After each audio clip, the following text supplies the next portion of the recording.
Right now at 5, history repeats in Carterville with a third consecutive election tie. And we've got a few scattered showers and storms out there this morning. After that, we're going to be warm, we're going to be windy. We'll have a look at that forecast, get you out the door, coming up. Plus, Spire seeks approval for a double-digit rate hike. What you need to know about upcoming public hearings.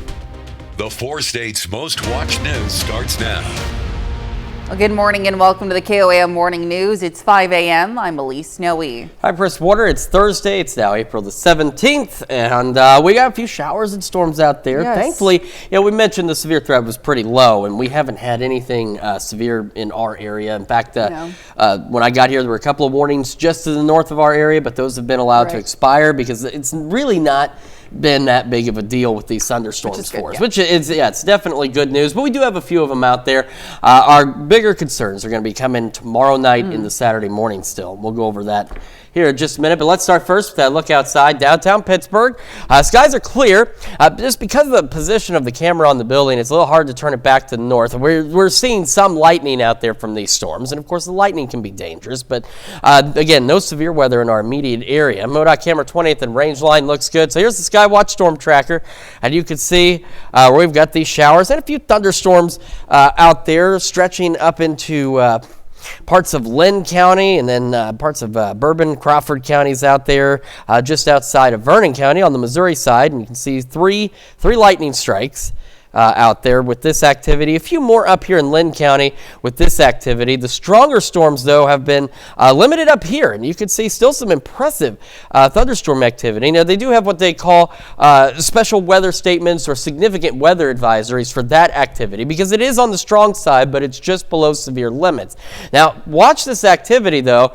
The activity's moving off to the east, but this complex is trying to turn southeast. And like I mentioned, it is a bit on the strong side. So we'll keep an eye on it through the morning. If we do get any warnings, we'll of course let you know. But again, at least through the morning hours, we're not expecting anything significant in terms of thunderstorm activity. And by about 9 o'clock at the latest, it should be out of here. And we'll have partly cloudy skies. We'll have gusty south winds, though, pushing upwards of 40 miles an hour. And our temperatures well above average, into the low to mid 80s for many of us out there. Excuse me. So definitely a very warm day. In fact, our lows tonight, and I'll just go ahead and get to that now, our lows tonight are going to be close to what our average highs for this time of year should be.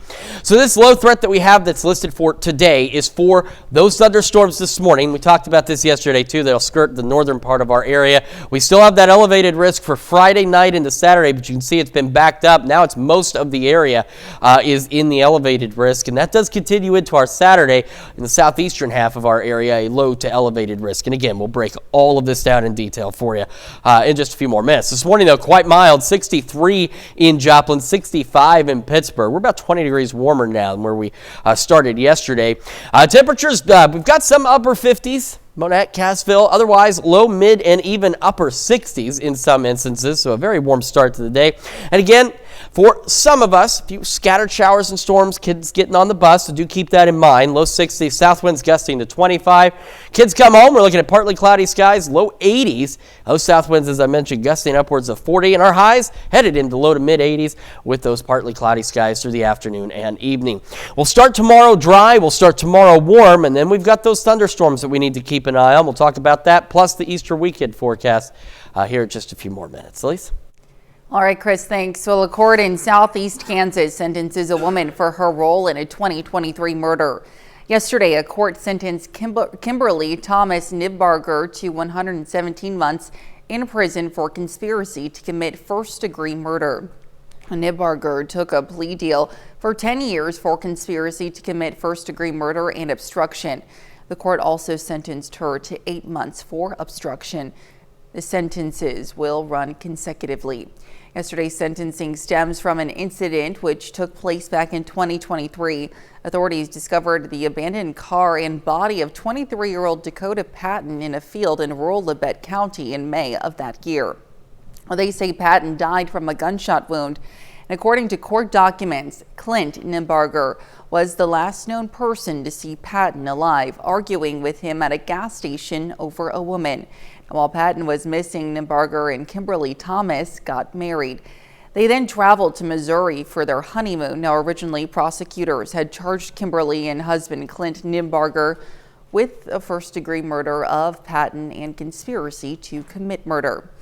In October of 2024, Clint Nimbarger pleaded guilty to amended charges of second-degree murder and conspiracy to commit first-degree murder. And while the courts have yet to sentence him, a sentence of 24 years has been recommended. And to be the first to see breaking news, whether in sports, you can download the KOAM News app. It's available free of charge in the Apple App Store and the Google Play Store. Just search for the KOAM News app.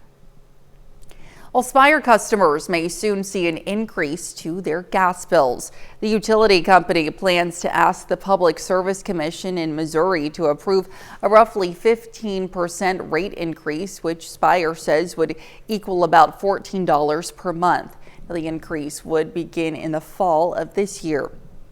If approved, the utility company says it will use the funds to help pay for an upgrade to its infrastructure.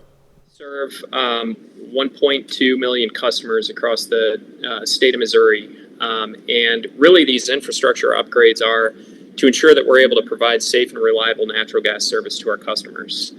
So we have a lot of pipeline infrastructure in the ground that delivers gas to our customers, and it needs to be upgraded over time. As it gets old, we have to replace it. Now, Spire also plans to hold a series of public hearings leading up to the proposed rate increase.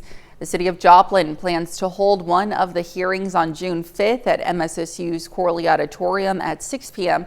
Now, there will also be two virtual public hearings scheduled for June 3rd, the first at noon and the second at 6 p.m. For a complete list of all the public hearing dates as well as access codes for the virtual meetings, just head over to KOAMNewsNow.com, where we provided a convenient link. Well, although Election Day was more than a week ago, Carterville voters will be heading back to the polls.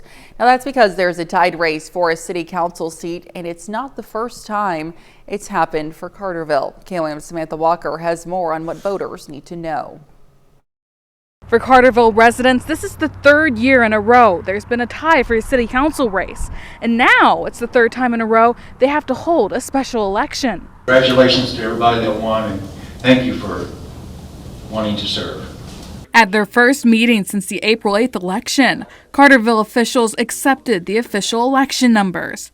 But for the third year in a row, there's a tie. For Ward 3, a one-year term. No one filed for that position, so the actual write-ins count. 4 different people were written in as candidates for that Ward 3 seat. But 2 of those people, Cody Franks and Mike Dudley, were already on the ballot for a 2-year term, meaning their write-in votes wouldn't count. Franks and Dudley also tied for that seat, with 10 votes each. Since there was a tie, Mike just didn't want to incur extra expenses, so he just bowed out. However, the 2 write-ins, they were 1 vote each for Ward 3, 1 year, and that was Larry Wald and Chrissy Buckner. Wald and Buckner received 1 write-in vote each, and when informed of the tie, the 2 opted for a special election to be held. Carterville and the Jasper County Clerk have tentatively scheduled that election for April 29th. At the Carterville United Methodist Church, there'll be a special election all day, just like a regular election, you know. So it comes at a cost to the city, but we are incurring it. We've already wrote the check, and it's being sent out. The county clerk says the city is paying $798 to hold that special election. Reporting in Carterville, Samantha Walker, KOAM News. We'll have the results of the upcoming special election race available on our website, KOAMNewsNow.com. And that's a look at this morning's top stories and weather in our first 7 minutes. Coming up on the KOAM Morning News, Galena and Colgan softball square off in a doubleheader. We'll have the details. Plus, Sheehan and Temu are set to raise prices as President Trump cracks down on Chinese imports. And we have a warm and windy day today. We'll have what to expect with Chris Warner in the Skywatch Weather Center. You're watching the KOAM Morning News. We'll be right back. It was a big day for several of our local athletes across the 4 states as they signed national letters of intent to play their sport at the next level. We're going to start at Northeast High School in Arma, where Addison Zamora signs with Monmouth College in Western Illinois. She's been a standout in the pool for the Vikings. Zamora will join Monmouth's swim team, and she's just the second student athlete in Northeast high school history to swim at the collegiate level. Got to learn the campus, get to meet all the swimmers that I would be swimming alongside. They have an amazing political science program, which I'm interested in, and I can also study abroad. So it kind of just checks everything off my list that I wanted. So it's kind of just my dream school. Meanwhile, at Lebec County High School, Bethany Barger signs a national letter of intent. She's keeping her talents right here in Southeast Kansas and is headed to Neosho County Community College for track. When I went and I toured there, the coach was really nice. He actually knows my current coach now. So, I don't know, I just kind of felt like home. That's why I ended up choosing where I chose. Over to Missouri, at Webb City High School, a couple of Cardinal seniors signed this yesterday afternoon as well. Colton Hood plays soccer at South Dakota School of Mines and Technology. And Kira Long, she signs with North Central Missouri College for basketball. Coach Corey contacted me a while back and I went on a visit, and then I had my injury and she was still very confident after that. Their digital media program and their education program was the seal the deal for me. Obviously just a ton of support, so never being negative, always supporting me, whether that be emotionally or physically, just always being there for me and pushing me to be my best. Now to Kansas High School softball. Galena hosts Colgan for a CNC doubleheader. In the fifth, Galena leads 4-1, but Colgan's Caroline Imhoff smacks this one to deep left. It drops, and she's in the second with a double. With 2 outs, Lauren O'Brien brings her home with a single through the infield. It becomes 4-2 Bulldogs. Bottom of the inning, runner on first, Mackenzie New drives one to the fence. She's into second easily. They score one on an RBI ground out. Next up, Jordan Beauchamp skies it one into the infield. It drops and another run comes home. Galena leads 6-2. Same inning, runner on third, and Michaela Matthews finds the hole for a single. Bulldogs lead 8-2. They beat the Lady Panthers 8-6 in game 1, but Colgan wins the second contest 14-3.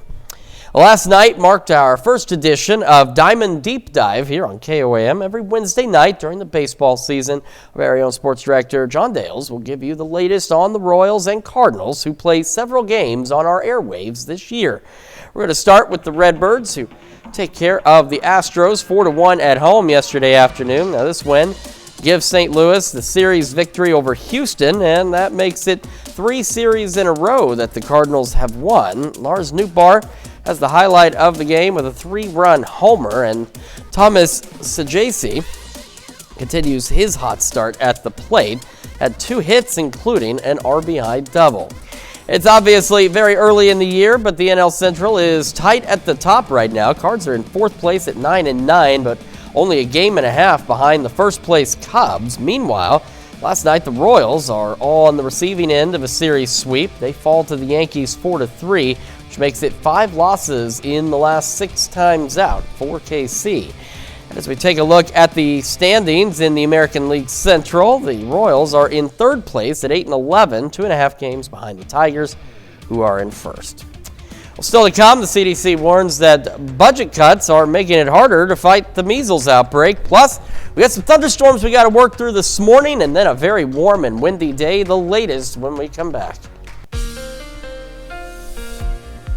Welcome back to the KOAM Morning News. It's coming up on 5:19 on this Thursday morning, and as promised, we do have some showers and thunderstorms out there. Some good news, as we mentioned yesterday too, our severe threat for today was very low for this morning. And so far, at least in our immediate area, we have not had any severe thunderstorm warnings, anything like that. To our north, that larger complex has gone severe a couple of different times. I want to take in on a little tour here. So we are seeing some these storms start to develop a little more. They're getting a little more organized. That doesn't necessarily mean they're going to get nastier out of control.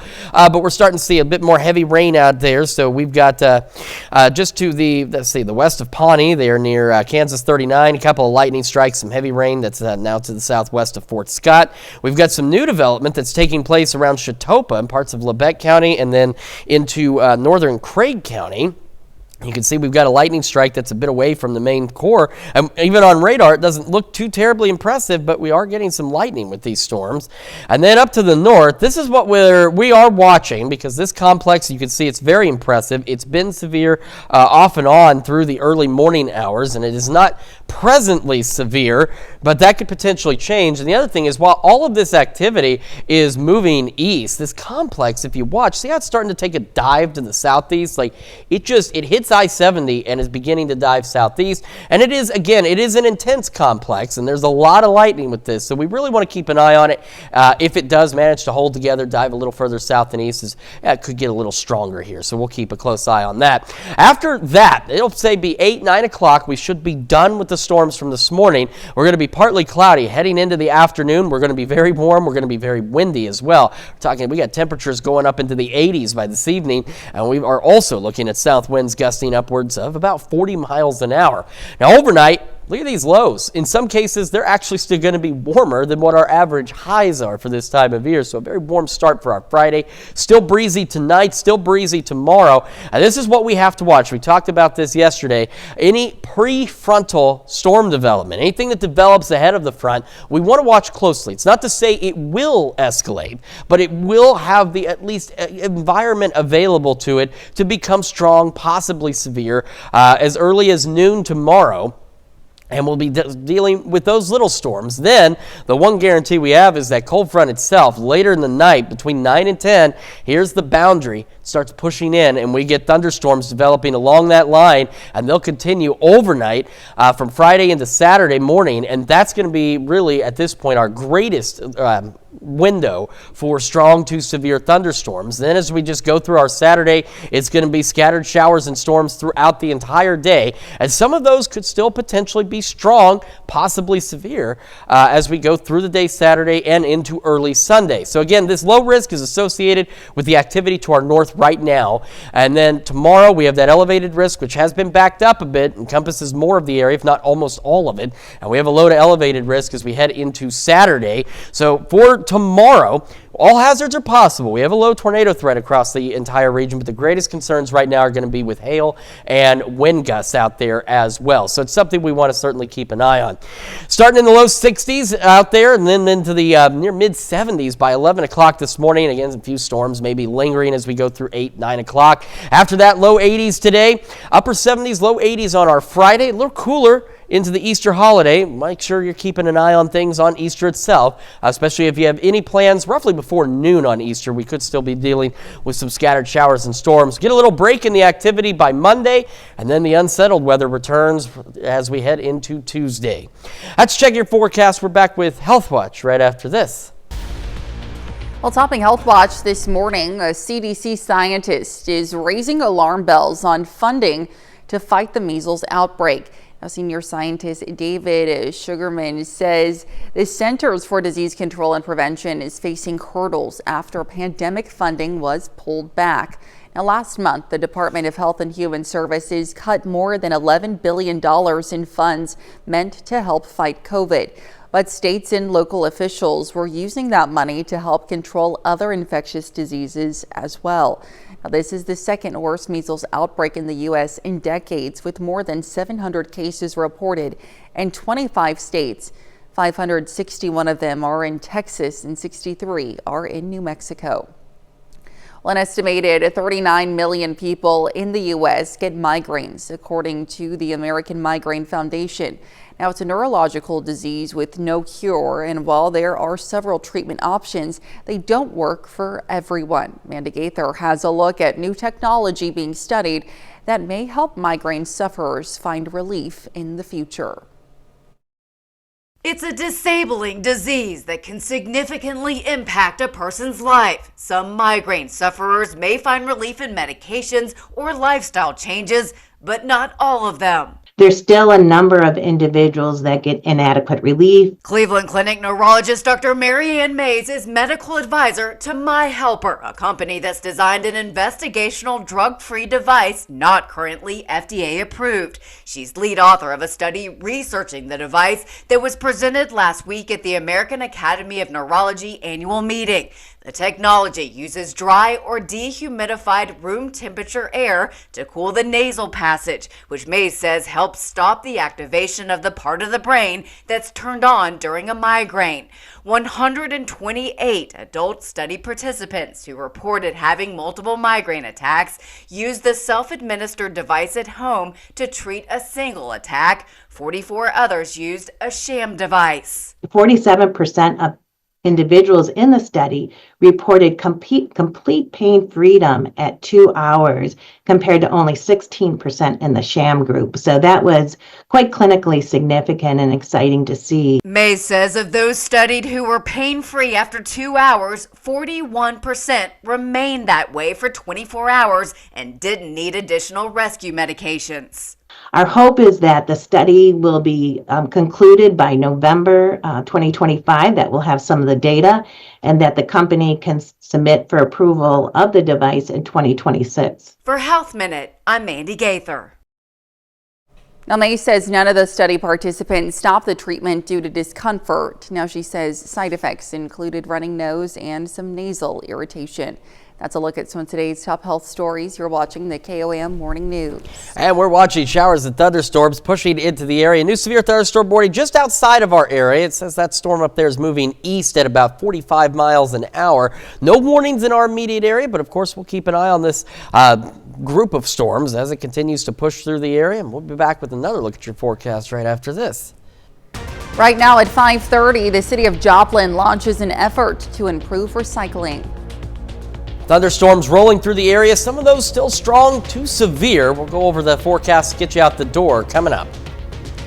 Plus, Joplin experts share some spring cleaning secrets for a spotless home. The 4 states' most watched news starts now. Good morning and welcome to the KOM Morning News. It's 5:31. I'm Elise Noe. I'm Chris Warner. It's Thursday. It is April the 17th, and we mentioned that we could have some strong, potentially severe thunderstorms this morning. The risk is low, but not zero, and we do now have a severe thunderstorm warning, which we're going to get to in just a second here. In fact, we're going to get to that as soon as I hit the right button on this thing. All right, let's get to that right now. So we have a complex of thunderstorms. We've got scattered storms in the region, but there's a complex of stronger storms up to the north of our area. And you can see now that we do have a severe thunderstorm warning that does include parts of Lynn and Bates County until 6:15 this morning. This is going to be for 60-mile-an-hour winds and quarter-size hail. Now, the warning says that this storm and the one that's immediately behind it are both moving east, but if you take a look at the shape of that warning box, you can see they are accounting for the fact that this complex, while it's an interesting way, and I'll show you on the radar loop. The whole system's moving east, but this complex of storms that has been off to our north is starting to dive southeast. So it's something we're going to have to keep an eye on. So yes, it's 60-mile-an-hour winds, quarter-size hail for parts of Lynn and Bates County in the far northern portions of our area. So this is what I'm talking about. You see, it's complex. The whole group is moving to the east, but this thunderstorm complex here is starting to turn southeast. And so we're going to continue to keep an eye on this. Of course, we get any new warnings or anything like that, we will certainly let you know. Like I said, the severe risk today or for this morning is low, but it is there, and this is exactly why, because we do have some of these stronger and even severe thunderstorms pushing through the area right now. Now, once we get past 8, 9 o'clock this morning, those will be gone. We're going to have partly cloudy skies, very gusty winds out of the south, and temperatures well above normal out there, soaring into the low 80s by this afternoon. So this low risk for today is associated with the storms we're getting now. Once they roll through this morning, we'll probably see this whole thing trimmed back and out of our area. What we need to watch next is going to be tomorrow and even into Saturday. That elevated risk now encompasses a good chunk of the area. It was a little further southeast. It's been backed up a bit, and then we have a low to elevated risk continuing into Saturday. The temperatures this morning quite mild out there. We're sitting at 63 in Joplin, 64 in Pittsburgh, and keep in mind our average highs this time of year are the upper 60s. As some of us are already in the upper 60s out to the west. We do have some upper 50s. We got Monette, Cassville, some of our eastern counties in the upper 50s, but most of us this morning in the low to mid 60s. So kids getting on the bus, as we just showed you, some of you will have thunderstorms to deal with, so you got to keep that in mind. Keep them in the car if you can, or if the bus stop, maybe you're lucky and it's right in front of your house, you can send them out at the last minute, because you got to watch out for the lightning. Because whether you get a severe storm or not, as we've discussed many times, the lightning's still dangerous, still potentially deadly. South winds will be gusting to 25, but as we go through the morning into the afternoon, those winds pick up, gusting to 40. We're be partly cloudy and right around 81 when the bus brings those kids home. That's where we're headed. Once we get past the storms, partly cloudy, gusty south winds, and temperatures in the low to mid 80s out there. As I showed you, though, we do have the severe threat that rolls into Friday night into Saturday morning. We can get some strong, low-grade severe thunderstorms on Saturday and possibly even in the first half of our Easter Sunday. We're going to go over all those details with you in a moment. And, of course, if we get any new warnings or anything, we'll pop in and let you know. Elise? All right, Chris, thanks. Well, spring is in the air, and so is the urge to clean. Now, according to the American Cleaning Institute, 80% of Americans take part in spring cleaning each year. To help you tackle the dust and clutter, we caught up with Drew's cleaning crew in Joplin for their top tips on keeping your home looking spotless. We live in Missouri and the pollen's high, so people love to have their windows open, and when that happens, then the pollen comes in and so does the dirt and the dust, and I just put an extra time on the counters and are vacuuming your furniture, maybe cleaning your curtains, and even your bedding. Well, the American Cleaning Institute says hard-to-reach places top the most dreaded things to clean list. The city of Joplin wants to hear from its residents concerning their recycling experiences. Now, city staff plan to host a booth in front of City Hall at this week's Third Thursday event on Main Street. Residents are invited to drop by the booth and share their experiences, challenges, and ideas about recycling through a brief survey. Now, in addition to this event, the city invites residents to participate in a recycling education and outreach planning open house from 4 to 6 p.m. on May 6th at the Joplin Public Library. The city plans to use the information to develop a recycling education and outreach plan to bolster recycling efforts in our area. And that's a look at our top news stories coming up this half hour on the KOAM Morning News. Italy's Prime Minister traveled to Washington to speak with President Trump about his upcoming tariffs. Plus, the American pastor that was kidnapped in South Africa is now free. We'll have the latest. You're watching the KOAM Morning News. And topping World Watch, a Chinese online marketplace and fast fashion retailer are planning to raise prices in response to President Donald Trump's recent tariffs. Now, Temu and Shein separately told their customers that prices will increase starting April 25th.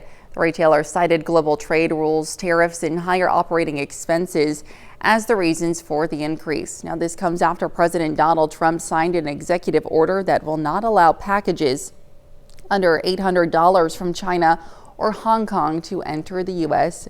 free of duties. The executive order will take effect on May 2nd.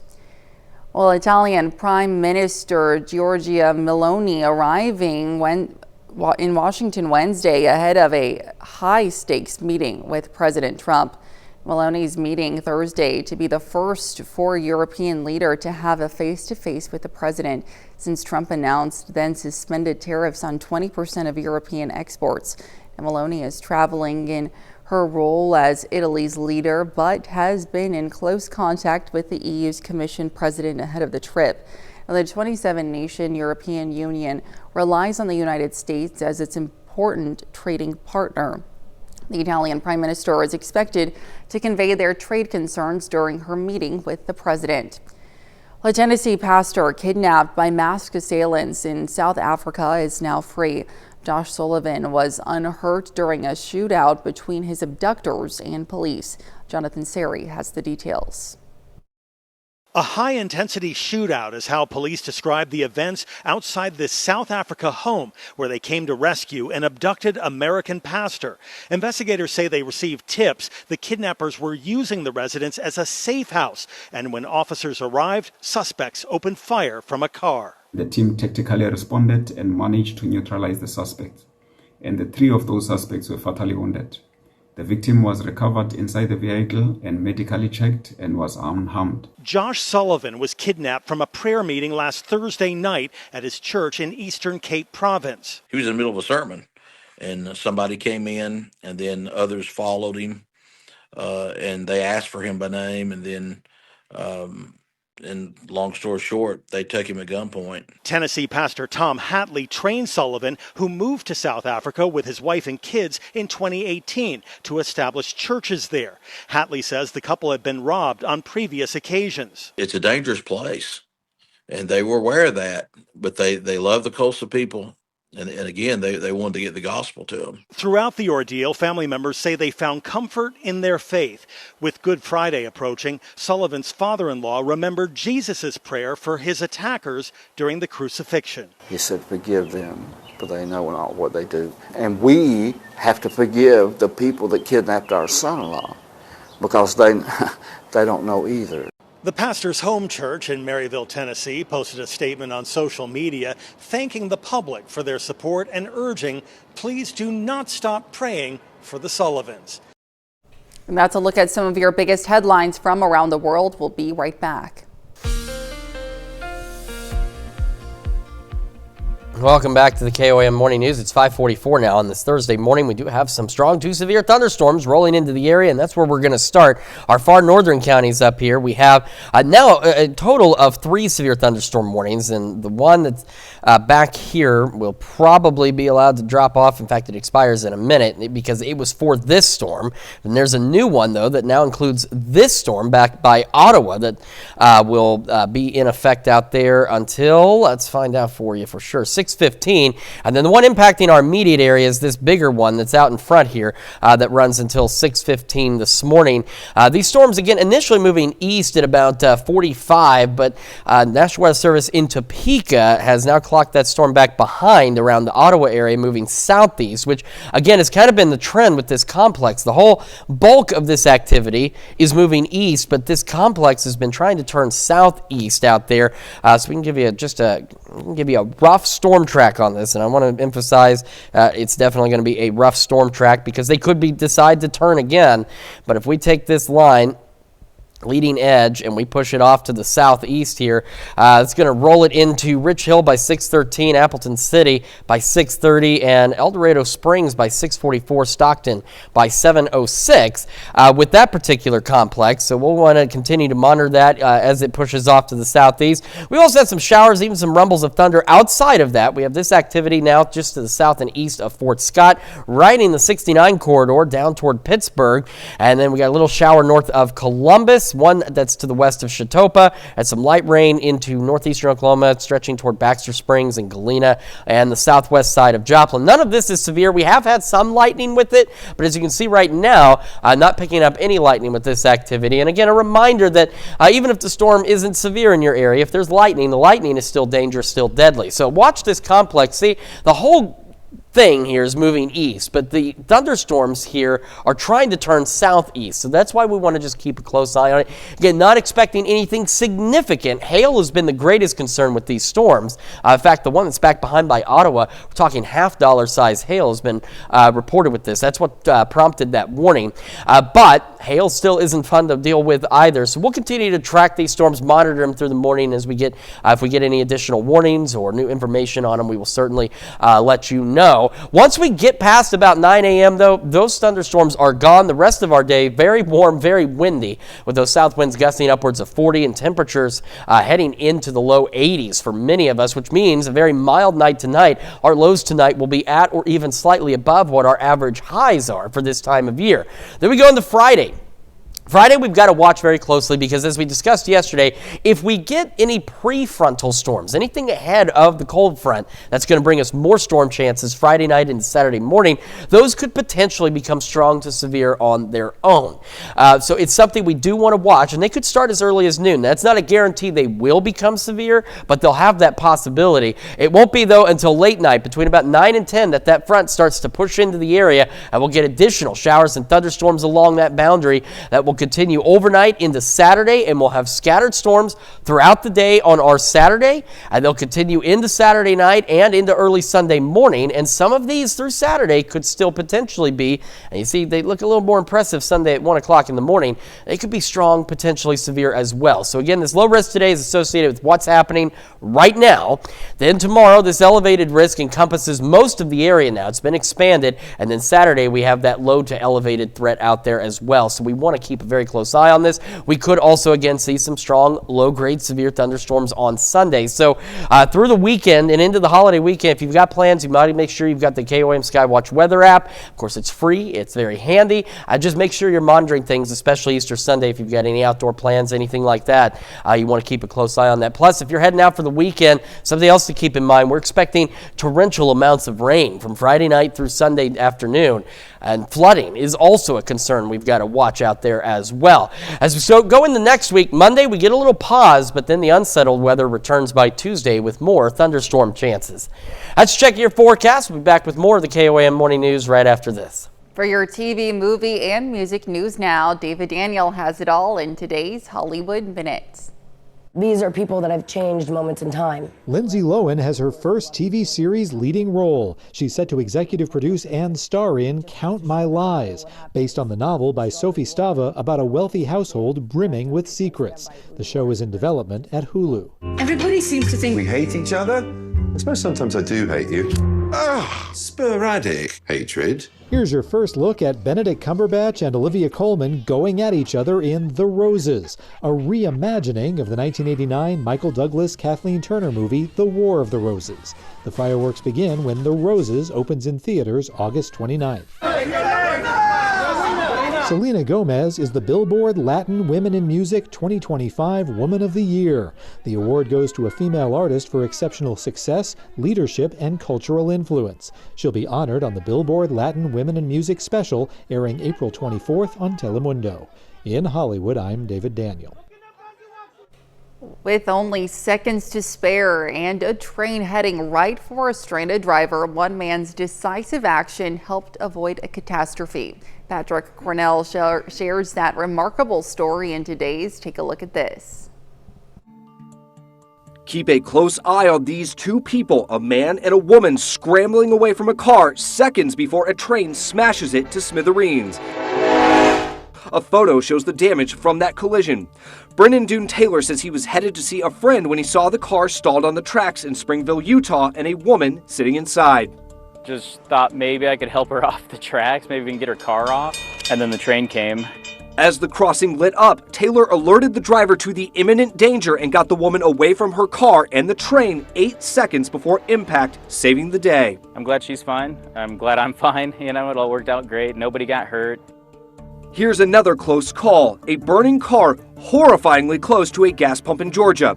As smoke and flames fill the area, watch the split-second decision an arriving officer makes to avert disaster, swiftly shoving the fiery vehicle away from the danger of the fuel-filled pump. Thankfully, no injuries reported there either. One final save, a hiker clinging to the side of a cliff in California. After contacting 911 via text, the Riverside County Sheriff's Office Aviation Unit raced to the hiker's location. Authorities say this woman had been stuck in that spot off the edge of the Pacific Crest Trail for an hour, carrying a heavy pack when they found her. Video shows the hiker's leg shaking during this tense operation. A rescue specialist lowered from the helicopter to the woman's precarious position helped get her out of harm's way. Authorities say the hiker was clutching onto the cliff so tightly they had to give her a bear hug and work back up to the top of the trail before they could airlift her back to safety. For Take a Look at This, I'm Patrick Cornell. Incredible. Stick around. We'll be right back. Well, a baby elephant at the Oregon Zoo in Portland appears to the public for the first time. An Asian elephant calf made her public debut Tuesday. Now, she's around 2 months old and weighs 400 pounds. She's been shy so far, staying close to her mom. Now, the calf is third generation Oregonian, and her mother and grandmother were also born at the zoo. Now, summer may still be a couple weeks away, but Starbucks is getting ready with its new menu debuting next month. Now, the coffee chain is giving customers a taste of what they can expect on its menu in May. the new iced horchata oat milk shake and espresso, while the old favorites, the summer berry refresher and summer skies drink, are coming back. Now, in terms of food, the only new snack item the chain is sharing with fans for now is the new strawberries and cream cake pop.